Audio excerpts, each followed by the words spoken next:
नमस्कार दोस्तों, स्वागत है आपका आपके अपने यूट्यूब चैनल अमन प्रयास जीके जिसमें। तो जैसा कि फ्रेंड्स, आज है आपका 13 नवंबर और 13 नवंबर को आपका एसएससी एमटीएस का एग्ज़ाम था, जो कि आपका थर्ड शिफ्ट का एग्ज़ाम समाप्त हो गया है।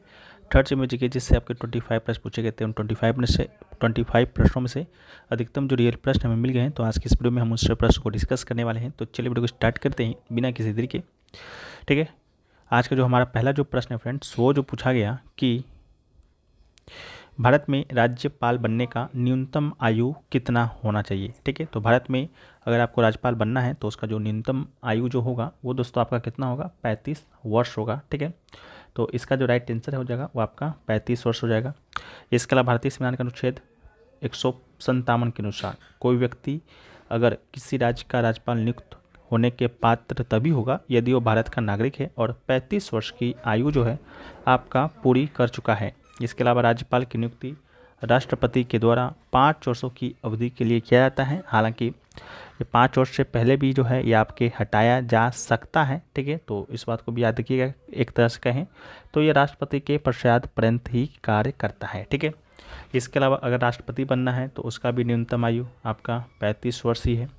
अगर किसी विधानसभा का विधायक बनना है, ठीक है, तो उसका न्यूनतम आयु आपका 25 है। ठीक है, राज्यसभा का सदस्य बनना है राज्यसभा का, तो इसका न्यूनतम आयु आपका 30 है। अगर आपका लोकसभा का सदस्य बनना है तो लोकसभा का सदस्य बनने का न्यूनतम आयु आपका 25 है। अगर आपको प्रधानमंत्री बनना है तो उसका भी न्यूनतम आयु 25 है, क्योंकि अगर आप लोकसभा के सदस्य हैं तो ऑटोमेटिक आप प्रधानमंत्री के लिए पात्र हैं। ठीक है, तो 25 वर्ष उसका भी है। बाकी आप लोग बताइएगा और किसका चाहिए। हाँ, राज्य विधानसभा हो गया तो राज्य विधान मंडल में 2 सदन होता है, एक विधान परिषद एक विधानसभा। तो विधान परिषद का अगर आपको सदस्य बनना है तो इसका भी न्यूनतम आयु 35 होना चाहिए और विधानसभा का सदस्य बनना है तो इसका न्यूनतम आयु आपका 25 होना चाहिए। ठीक है, तो इस बात को भी याद रखिएगा। वीडियो में आगे बढ़ते हैं, लेकिन उससे पहले दोस्तों बात कर लेते हैं स्टैटिक जीके के बेस्ट बुक के बारे में, जो कि आपका अग्रवाल एग्ज़ाम कार्ड पब्लिकेशन की ओर से है। अगर आप लोग स्टैटिक जीके की तैयारी करने के लिए बेस्ट बुक की खोज में हैं तो ये पुस्तक आपके लिए हो सकता है। इस पुस्तक की बात करेंगे तो इस पुस्तक अगर आप किसी भी एग्ज़ाम की तैयारी करते हैं, चाहे एसएससी की एग्ज़ाम की तैयारी करते हो, बैंक एग्ज़ाम की तैयारी करते हो, सीएट टेट स्टेट टीएटी, ठीक है, ओलंपियाड्स, जो भी एग्ज़ाम की तैयारी करते हैं जहाँ पर स्टैटिक जीके से पोर्शन से प्रश्न आपके एग्जाम में आते हैं, तो ये पुस्तक बहुत फ़ायदेमंद होने वाला है। ठीक है, ये पुस्तक जो है आपको मात्र 229 रुपये में जो कि मिलने वाला है। पेज की बात करते हैं तो 217 है। इसका लिंक जो है डिस्क्रिप्शन में दिया गया है, कमेंट सेक्शन में भी पिन किया हुआ रहेगा, तो आप लोग जाकर वहाँ से भी एक बार चेकआउट कर सकते हैं। इस पुस्तक को आप विषय सूची पर देख सकते हैं किस प्रकार से इसे आपको सजाया गया है। साथ में आपको टीचर पैटर्न पर आधारित महत्वपूर्ण प्रश्न भी मिलता है 1800 प्लस। ठीक है, साथ में आपको महत्वपूर्ण टॉपिक मिलते हैं जो इतिहास, कला, संस्कृति, भूगोल, इसके अलावा राज्य व्यवस्था, अर्थव्यवस्था, विज्ञान, मिसलेनियस से संबंधित है। ठीक है, कुछ इस प्रकार से आपको जो है देखने को मिलेगा अगर आप इस पुस्तक को बाय करते हैं। ठीक है, तो इस तरह से पॉइंट्स आपके सभी सब्जेक्ट के रहेंगे। ठीक है, तो जो भी लोग बाय करना चाहते हैं आप लोग कर सकते हैं, लिंक डिस्क्रिप्शन में, कमेंट सेक्शन में पिन है। ठीक है, हम लोग वीडियो में आगे बढ़ते हैं, आप लोग जाकर एक बार चेकआउट ज़रूर कर लीजिएगा। नेक्स्ट जो प्रश्न आपसे पूछा गया कि कनक राजू को निम्नलिखित में से किस नृत्य शैली में योगदान के लिए 2021 में पद्मश्री से सम्मानित किया गया था। तो इसका राइट आंसर आपका गुसादी हो जाएगा। ठीक है, हालांकि आपसे पूछा गया था कि कनक राजू को पद्मश्री से किस वर्ष सम्मानित किया गया था, तो साफ से इसका राइट आंसर 2021 होना है। लेकिन अगर आपसे पूछा जाएगा किसके लिए, तो गुसादी नृत्य के लिए याद रखिएगा। ठीक है, अगला क्वेश्चन पूछा गया कि अकॉर्डिंग टू सेंसस 2011 सेंसस किस राज्य की बाल लिंग अनुपात सबसे कम है। तो बाल लिंग अनुपात सबसे कम आपका हरियाणा का है। बाल लिंग अनुपात को परिभाषित कैसे करते हैं, तो ठीक है, 0 से 6 वर्ष की आयु की बच्चे में अगर 1000 पुरुष पर महिलाओं की संख्या को ही बाल लिंग अनुपात कैलकुलेट किया जाता है। ठीक है, महिलाएं कहें तो गर्ल्स यहाँ पर आपका हो जाएगा। इसके अलावा 2001 में भारत का लिंग अनुपात 927 था, वहीं 2011 में आपका 919 हो गया। सबसे ज़्यादा जो बाल लिंग अनुपात है आपका अरुणाचल प्रदेश का है। ठीक है, 972 बाल लिंग अनुपात है और हरियाणा का 834 ही है। और केंद्र शासित प्रदेश में बात करते हैं तो सबसे अधिक आपका अंडमान निकोबार द्वीप समूह का है 968। ठीक है, अगला क्वेश्चन पूछा गया पुष्कर मेला आयोजित कहाँ होता है। तो इसका राइट आंसर अजमेर होगा। ठीक है, पुष्कर मेला भारत का सबसे बड़ा मवेशी या ऊंट मेला है, कार्तिक मेले के रूप में भी इसे जाना जाता है। पुष्कर शहर जो है राजस्थान के अजमेर जिला में है, तो इसको भी आप याद रखिएगा। भारत के अन्य महत्वपूर्ण मेलों की बात करते हैं तो सोनपुर मेला जो कि बिहार में लगता है, हेमिस गोम्पा मेला लद्दाख में, कोलायत मेला या कपिल मुनि मेला बीकानेर राजस्थान में, चंद्रभागा मेला भुवनेश्वर उड़ीसा में, गंगा सागर मेला की बात करेंगे तो बंगाल की खाड़िया पश्चिम बंगाल में लगता है। ठीक है, अगला है काला रामानाथ निम्नलिखित में से किस घराने से जुड़े हुए हैं, तो इसका राइट आंसर आपका मेवाती घराना हो जाएगा। काला रामानाथ मेवाती घराने से जुड़ी हैं और मेवाती घराना शास्त्रीय हिंदुस्तानी संगीत की अपनी विशिष्ट शैली के लिए जाना जाता है। इसकी स्थापना उस्ताद गग्गे नज़ीर खान ने किया था और इसने कई उल्लेखनीय संगीतकारों को जन्म दिया।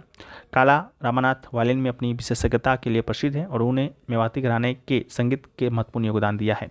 अगला है कि सिटाडेल्स किसका बना होता है, तो ऑप्शन में स्टोन दिया गया था जिसका राइट आंसर हो जाएगा सिटाडेल स्वेट टाइपकली जो भी हो constructed using stone provide the necessary strength and durability with stand attacks and protect the inhabitants. ठीक है, नेक्स्ट क्वेश्चन पूछा गया कि which ruler destroy Sri Lankan city. ठीक है, ऑप्शन दिया गया था चोल, चालुक्य, पल्लव, तो इसके अकॉर्डिंग राइट आंसर आपका चोल हो जाएगा।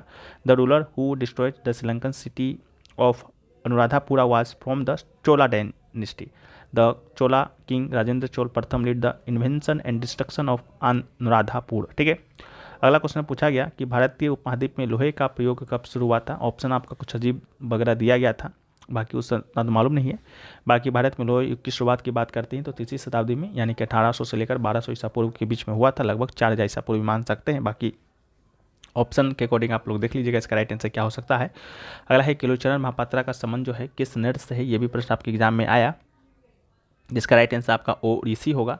केलुचरण महापात्रा का संबंध आपका किससे है, तो ओडिसी से है। ठीक है, शायद आपसे एक बिरजू महाराज का भी संबंध आया था, तो बिरजू महाराज को भी याद रखिएगा। अगर बिरजू महाराज पूछा गया होगा तो उनका राइट आंसर आपका कथक हो जाएगा। ठीक है, बिरजू महाराज का संबंध। इसके अलावा उड़ीसा के प्रसिद्ध नर्तक में सुजाता महापात्रा, केलुचरण महापात्रा, रजनीकांत महापात्रा, गंगाधर प्रधान आदि भी शामिल है। ठीक है, अगला है कि मुख्यमंत्री आवासीय भू अधिकार योजना किस साल से संबंधित है, तो राइट आंसर आपका मध्य प्रदेश हो जाएगा।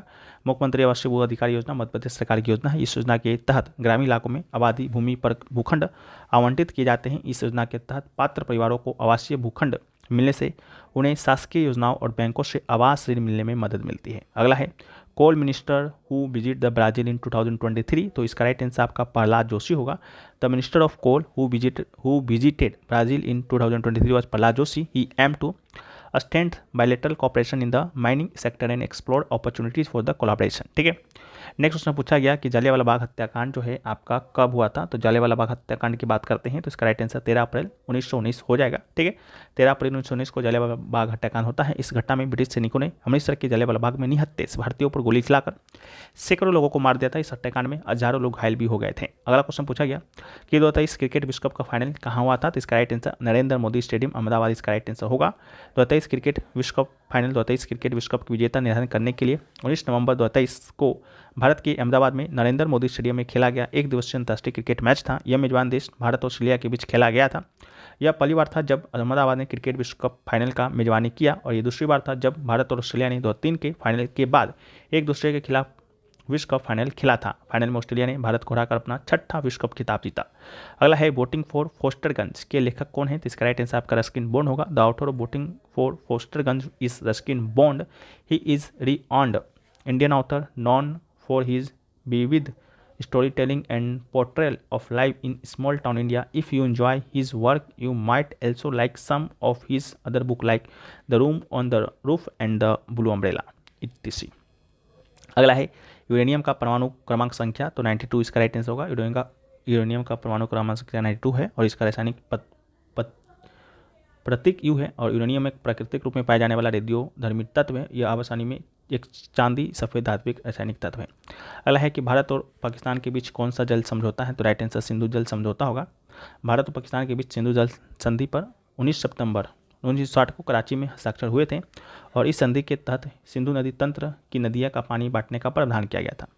अगला क्वेश्चन पूछा गया था 9th एशियन गेम्स कहाँ आयोजित किया गया था, तो the 9th Asian games were hosted in the new Delhi India from November 90 to December 4 1982। ठीक है, तो इसका राइट आंसर आपका 1982 नई दिल्ली इंडिया हो जाएगा। ठीक है, ये दूसरी बार था जब भारत ने आपका एशिया गेम्स का मेजबानी किया था। पहली बार आपका 1951 में किया था जब आपका एशियन गेम्स का शुरुआत ही हुआ था। ठीक है, इसमें भारत ने 13 स्वर्ण पदक, 19 रजत पदक और 25 कांस्य पदक है जो कि जीता और भारत ने कुल 57 पदक अपने नाम किए और 5वें स्थान पर था। 33 देशों ने इस खेल में हिस्सा लिया था। ठीक है, तो इस बात को भी आप याद किया गया। इसके अलावा जो है 1-2 क्वेश्चन और पूछा गया था जो कि क्लियर तो नहीं है, फिर भी क्लियर हो जाने पर उसको हम पीडीएफ में आपको दे देंगे। पीडीएफ जो है टेलीग्राम चैनल पे आपको मिल जाएगा जिसका लिंक डिस्क्रिप्शन में दिया गया है, तो आप लोग जाकर एक बार उसको वहाँ से ज्वाइन कर लीजिएगा। बाकी वीडियो अगर आपको पसंद आया है तो वीडियो को आप लोग लाइक कर दीजिएगा। अगर चैनल पे अगर आप लोग नए हैं, चैनल को सब्सक्राइब भी करना है और क्या करना है, नोटिफिकेशन बेल कॉल पर क्लिक भी करना है। मिलते हैं नेक्स्ट वीडियो में, जब तक के लिए जय हिंद।